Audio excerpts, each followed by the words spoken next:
Okay, I've got 3 tips for negotiating in real estate. And the first one is understanding the needs of all the parties involved.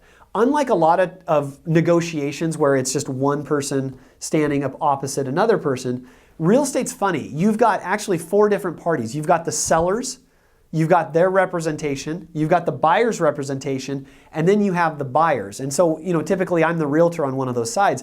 And so it's really important that you understand the personality styles and the needs and wants of all the different parties. So you really need to do a lot more legwork before you can put a really good deal together that obviously benefits your client. The more information you can get, I have found the better negotiations I can do and the better job I can the better deal I can get from my client.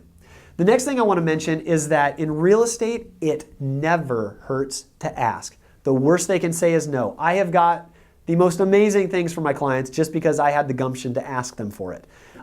For example, the other day, this is just recently, I had a real estate transaction where in the MLS listing in capital letters it said, "Do not ask for the play structure!" Exclamation point.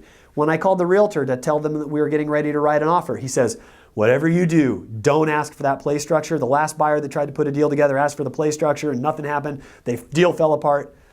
Well, I asked for the play structure, and I'm not going to tell you how I did it, but the long and short of it was we got the play structure because I knew the needs of all the parties involved. So it never hurts to ask. And then the third tip I would have about real estate negotiating is know when to bend and know when to stand firm. So in issues that really aren't important to you, let them feel like they won. Let them have those items. But on things that matter, do not bend. Stand firm and know how to hold your ground. For example, I recently had a transaction where we had told the sellers we wanted a toilet fix that was the back of the toilet wasn't functioning right and it was shooting water all over the place. So the long story short was they claimed that they had fixed it, but when we did a final walkthrough, it was not fixed and they were pushing back on us saying, "Hey, we took care of it."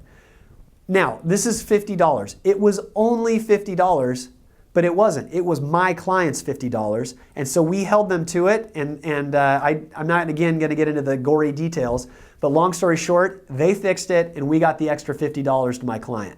So it's important to know when to give things and when to stand firm. And if you can do those 3 things, real estate negotiating can go a lot better.